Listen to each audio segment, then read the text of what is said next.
Producers phone करते हैं कि खेसारी जी अपोजिट है, तो ठीक है कोई बात नहीं, मैंने किसी को कभी कुछ नहीं बोला है कि मैं उनके साथ काम नहीं करूंगी, लेकिन ये मुझे नहीं समझ में आता है कि ये क्यों इतना मतलब उछल रहे हैं एंड हर जगह इतना बोल रहे हैं लाउड स्पीकर में कि लाइक मैं काम नहीं करूंगा। नहीं मैम, बात ये नहीं है, वो नहीं उछल रहे हैं ना, वही कुछ बोल रहे हैं। मैम बोल तो आप रही हैं ना, हर चीज़ उनके बारे में आप ब्रॉडकास्ट चैनल पे आ रही हैं, बोल रही हैं मेरे साथ ये किए, मेरे साथ वो किए। क्या कर दिए हैं खेसारी लाल आपके साथ, बताइए ना। खेसारी जी आपके साथ क्या कर दिए हैं? सारा काम तो आपने ही किया है मैम।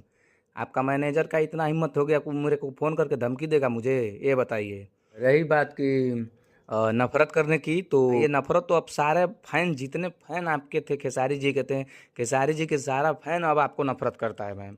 आपने गलत किया कि नहीं किया, ये बताइए। नफरत तो सिर्फ मुझसे ही हो रही है, क्योंकि ये जिस तरह से हर जगह बोल रहे हैं कि मैंने उनको धोखा दिया है और मैं वो मुझे बहुत गलत वे में प्रेजेंट कर रहे हैं हर जगह। नहीं नहीं मैम, उनका सिर्फ काम है, सिर्फ काम करना, ठीक है।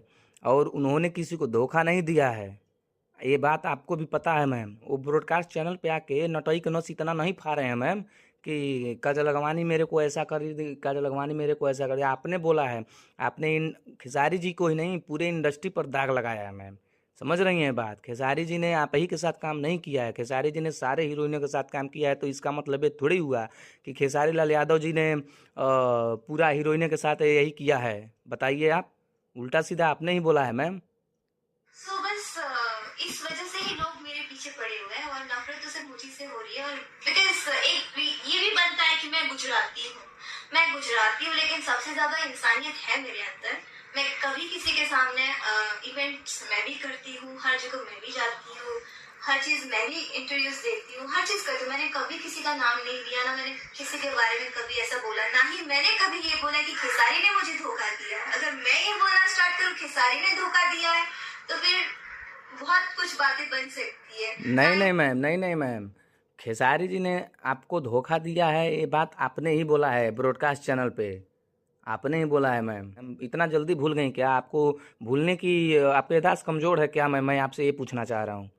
आपको याद है अम्बेडकर नगर हम लोग जब शूटिंग हो रहा था, माई के, अब देखिए फिल्म का याद नहीं, नाम नहीं याद है मुझे, उसी समय आप हमसे मिली थी। कितना अच्छा आप बात करती थी, लेकिन आपके अंदर इतना बड़ा जहर है मैम, कोई नहीं जानता है। मैं जो भी करती हूँ मुझे पता है क्या इज्जत होती है, क्या रिस्पेक्ट होती है। और एक्टर है, इंडस्ट्री चलती है, हमसे चलती है।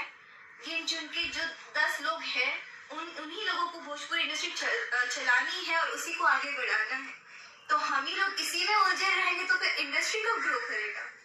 और इस वजह से मैं इस मैटर में पढ़ती भी नहीं हूँ और ना ही मैं इनको ऐसे खदोड़ती हूँ कि नहीं उसने ऐसा किया, उसने वैसा किया। तो मुझे ये कोई वो नहीं है और मैं बहुत सोची हूँ, समझदार हूँ। काश आप समझदार होते तो शायद ये सब अफवाह ना फैलाते और लोगों से गालियां ना दिलवाते। अगर आप इतना ही प्यार करते और इतना ही रिस्पेक्ट होता किसी के नजर में, ना ही इज्जत होती अगर, तो ये सब ना करते। नहीं नहीं मैम, मैंने देखिए, मैंने लाइव में आपको गालियां नहीं दिया। आपने जो कहा है मैम, मैं सिर्फ उसका प्रतिकार किया हूँ। आपको पता है ना खेसारी जी के फैन जब पागल होते हैं तो क्या करते हैं मैम, पता है कि नहीं? बिहार बंद हो गया था एक बार। तो ऐसा ऐसा करने की ज़रूरत क्या थी मैम? और अगर हो भी गया तो आपका फैन का फ़ोन करके मैनेजर आपका धमकी देगा हमको, ये बताइए मैम। खेसारी जी का ही मैम आपकी ज़िंदगी में बहुत बड़ा योगदान रहा है, ये बात आप मानती हैं कि नहीं मानती हैं, ये बताइए मैम। मेरे स्टारडम में अगर मैं योगदान देना चाहूंगी तो मैं फिर पवन जी को ही देना चाहूंगी। बिकॉज इनके साथ मेरी पैर बनी थी मेहंदी लगा के रखना से, जो कि स्क्रिप्ट बहुत अच्छी थी और हम अच्छा दोनों का अच्छा रोमांस उनको पब्लिक को बहुत पसंद आया था। अच्छा अच्छा तो अच्छा। मैं ये नहीं कह रही हूँ कि मतलब पवन जी और खेसारी के बीच में मैं किसी को चूज कर रही हूँ, जी या फिर लोगों को भी ये दिखाना चाहती हूँ कि जी जी खेसारी जी से अगर कुछ भी हमारे इश्यूज है, पर्सनल इश्यूज है, जी। उस वजह से मैं अभी पवन जी को मैं वो कर रही हूँ कि उनको सिलेक्ट कर रही हूँ। ऐसी बात बिल्कुल भी नहीं है, बिकॉज अच्छा मेरे दो फेस नहीं है। अच्छा मैम।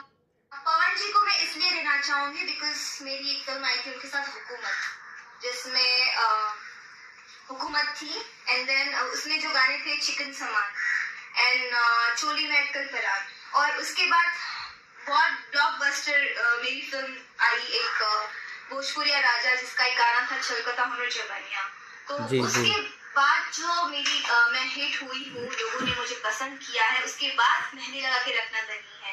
तो अच्छा मैं ये अच्छा। नहीं कहूंगी कि खेसारी जी की वजह से मेरा स्टारडम आया है, मैं कहूंगी पवन जी मैम की वजह से आया है। मैम खेसारी लाल यादव जी के ही वजह से आपको स्टारडम मिला है मैम इंडस्ट्री में।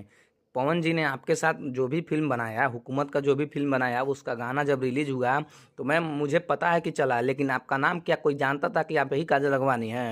सी मैं अगर पर्सनली बताऊं तो मैं एक एक्ट्रेस हूँ और मैं बहुत प्रोफेशनल हूँ अपने वर्क को लेके, तो मुझे अगर खेसारी जी को फेस भी करना पड़ता है, वो मेरी दुश्मन नहीं है ना, मैं मानती हूँ, मुझे उनके साथ बैठना पड़ेगा, मैं बैठूंगी, अपना काम है मैं करूंगी, उसमें क्या है, मैं एक्टर हूँ, मैं एक्टर की तरह मैं हीरोइन हूँ। मैम अगर आप एक्टर होती हैं, आप एक्ट्रेस होती मैम, तो खेसारी जी को इतना बड़ा बुरा भला ना आप नहीं कहती मैम, ठीक है? उनको आप इतना साल से आप उनके साथ रहेंगे, इतना उनके साथ आप कर चुकी हैं फिल्म में काम कि आपको हर चीज़ का ज्ञान है। लेकिन हम लोग उनसे लगभग 2-3 साल से हम लोग उनसे मिले हैं ना, लेकिन हम लोग इतने ही दिन में उनको जानते हैं, उनका व्यवहार कैसा है, उनका कैरेक्टर कैसा है, वो काम कैसे करते हैं, ठीक है? ठीक है सर, कोई बात नहीं।